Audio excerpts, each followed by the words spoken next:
health or trauma. And now I think social media has given a lot of people a platform to be more comfortable sharing like what they went through, just talking about hard to talk about topics. So I think social media is doing a really, really good job of normalizing things that typically before would have had a stigma surrounding them. And I think just in general, not even with just because of social media, I think people in all areas are progressing and becoming just more knowledgeable on everything in general. And it's cool because social media has this way of being able to communicate somewhat anonymously. Yeah. You know, you don't have to talk to people in person, which can be bad and good. But in this case, it's definitely one of those stepping in the right directions. Yeah. And that's actually, people will email me or sign up for the website.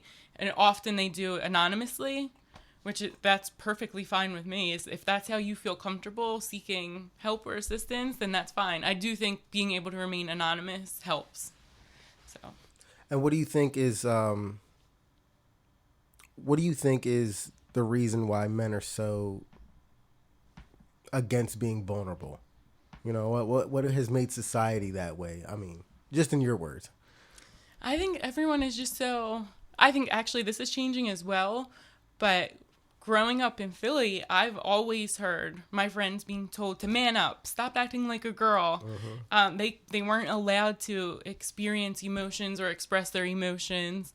And I don't know specifically why it's like that, but I mean, it is. It's just been like a social standard for forever.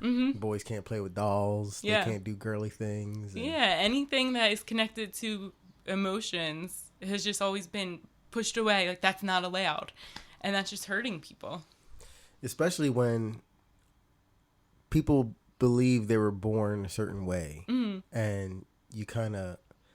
It's a weird area because you want to support your kid or whoever is younger in your life, but also social media has a way of influencing certain people that they think it might be a trend and things of that nature. So it's hard for when you want to be honest with people and people look at you and they shun you and you can't be yourself, and then all these other problems stem from that, like behavioral problems. Yeah, like definitely. Do you work, or have you ever worked with any children? No. I work in my line of work. We work with individuals 18 and over. When I was a sexual assault counselor, it was on the hotline when I did that, and that was primarily I worked with adults on the hotline. There was only, I think there was one time that I had someone who was a little younger. I don't know the exact age, but no, I work primarily with adults. I don't know if I would be able to work with children. That'd be really hard. Yeah, I don't think I could do it. But I'm sure you work with people who work with children. How does that process work? Like, do the parents come and tell them, or like, do they find out? And yeah, it's usually through parents. People in schools catch abuse, doctors, but yeah, mostly through parents, because that's something that's confusing to them, especially if it's an adult that they trust. And when it's children, it normally is an adult that they know, and oftentimes that they trust, which is heartbreaking. Yeah. So they get very confused, like, what's going on? How do I tell on someone who I love? So... the innocence of children. Yeah. What so obviously you've told us how, like, what made you want to start this. What was the process of getting into your line of work? Like, how did you get into the area in the field you are? How did it progress from being a call center to like being the actual person seeing people? I went to school for criminal justice, and I always knew that I wanted to help people, but I wasn't sure how. I knew I wanted to help populations that other people kind of weren't as interested in helping. So people that were returning to society from being incarcerated, homeless individuals, people experiencing addiction, victim survivors, people that normally don't get as much attention maybe. So I think there's like certain populations that, like, kids. Like, oh yeah, I want to help kids. I want to help people that have cancer. I always was more drawn to helping people who were kind of pushed, like brushed aside a little bit. So I don't really know how it grew to this. I was for a while, I was kind of just like, I don't know which direction I'm going to go. I know the population that I'm passionate about. And I just kind of stumbled upon this job. I was like, wait, that sounds perfect. And it was that's just a good fit for you after. Yeah. Mm-hmm. So what was your initial, like, I'm going to do this. I'm going to go into criminal justice because I want to help this kind of group of people who got pushed to the side. But what was, I guess, your primary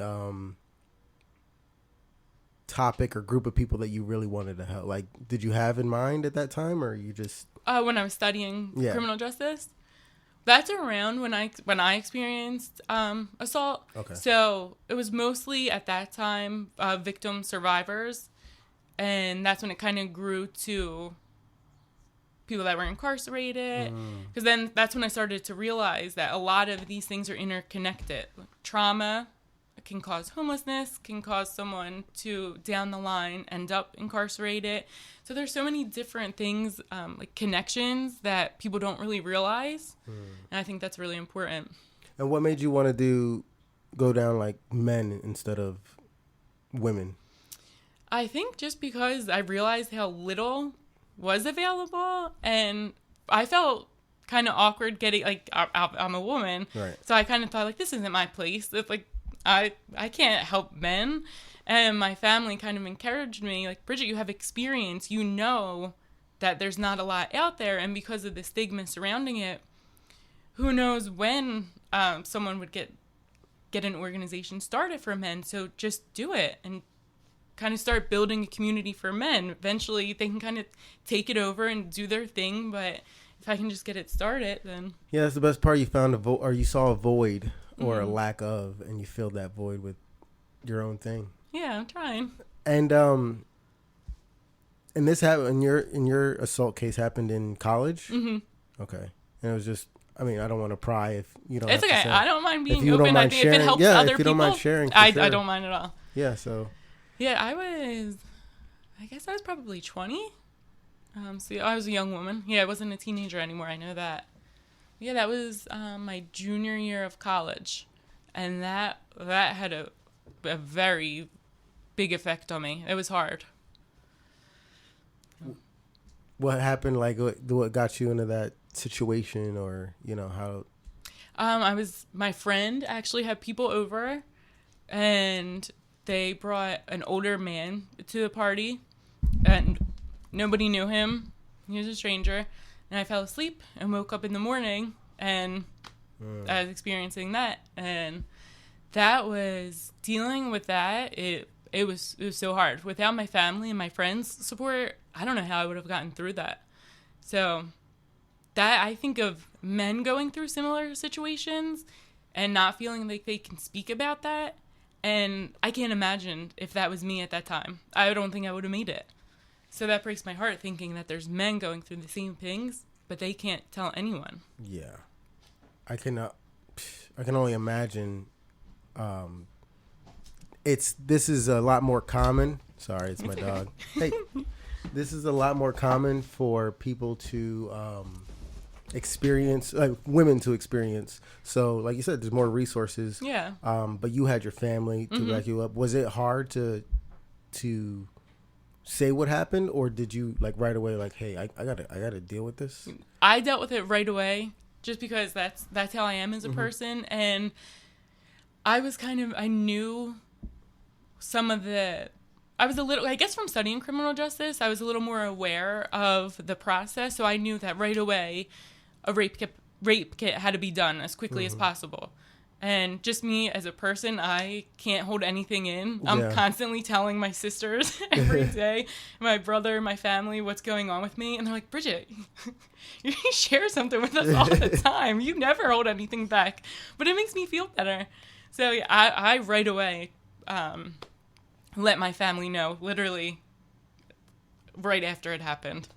Yeah. There's this meme going that I guess it's kind of like a meme, and just kind of adds to the social pressures that men have, and it's like women and children are loved unconditionally, but men are loved depending on what they can provide, and I think that adds to, like I said, the pressure, and when they end up in a position like you were in or something like that, they're gonna keep it on the low for a long time. Yeah. And when do you think, is there an age where most men just decide, like, I need to deal with this? Or have you seen anything like that? It's usually when they're older. It takes a really, really long time for a lot of men to disclose, especially if it's something that happened when they were a child. From my experiences and my research and just reading and listening to podcasts and stuff like that, a lot of men don't disclose their childhood abuse until very, very far into their adulthood. So, did this grow how you envisioned it, like your organization, or what was the original vision for your organization? So mine was, if I could help one man, I was happy. I was happy about that. And I've gotten a lot of emails of men just asking questions about the resources, or just kind of reaching out saying, like, thank you so much. I found this resource on your website that I didn't previously know about, and I never was able to tell anyone about it.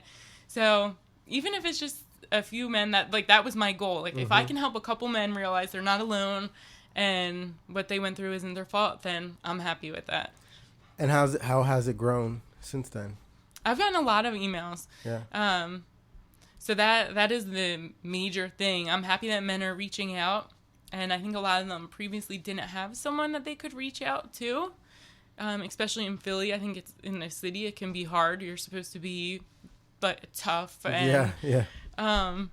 So there has been an increase in men reaching out to me, just asking for, this organization didn't have anything available. What could I do next? So you've become the go-to person for more resources when they kind of hit a wall. That's amazing. I'm used to that at work, so I enjoy doing it. I like doing that. I'm used to it. And we actually have forums directly on our website that I'm hoping people will really start utilizing, just as a way to provide more resources. Since they are so limited, I was just thinking to myself, why don't I instead of just putting other people's resources on here, put some of my own on here that people can use. So there's discussion forums for men that experience assault while in the military, while incarcerated, a general forum. So I'm hoping eventually that'll start getting utilized just as another way to kind of connect with a community. Right, and you set that up on the website so that people can go there and kind of discuss their things. Kind of like Reddit, but okay. Yeah. That's awesome. Yeah. That's awesome. Have you ever had that aha moment, like, this is, I know you said if you could help one person you'd be happy, and there's multiple people who've come to you. Have you had someone who's been like, who's made you go like, wow, what I'm doing is really making a difference? The first person that ever emailed me, I almost cried when I got the first email, because I didn't think I would get anyone contacting me for a long time. And then I was just sitting there after work, and I got a notification, and it was for Philly MAVRC, and I was like, whoa, who's this? And it was a guy who was asking questions about resources. He said he's never told anyone. He was dealing with this for a long time, and it was becoming really, really difficult for him to deal with. And that was just when I was like, oh, wow, I just thought, like, I don't know, I thought this might help some people, but that was just nice, knowing that it's helping him. And then just hearing, like, the men in my family they've just told me over and over, like, Bridget, no one has ever made it seem okay to talk about this. Like, all this kind of stuff wasn't available growing up. So just hearing, like, the men that I know and love, hearing them say, like, this is awesome, I wish it was around before, it's made me happy. Yeah, it's reinforcing the fact that what you're doing is actually working. Yeah. So I can only imagine. That's the greatest feeling ever. Yeah. Putting something together, having somebody come and say what you've created has actually helped me. But I hope I hope it gets more men involved too. I don't want to just be a woman. Right. No. I'm hoping it encourages more men to get involved as well. Have you ever had anybody kind of reach out and want to work with you to help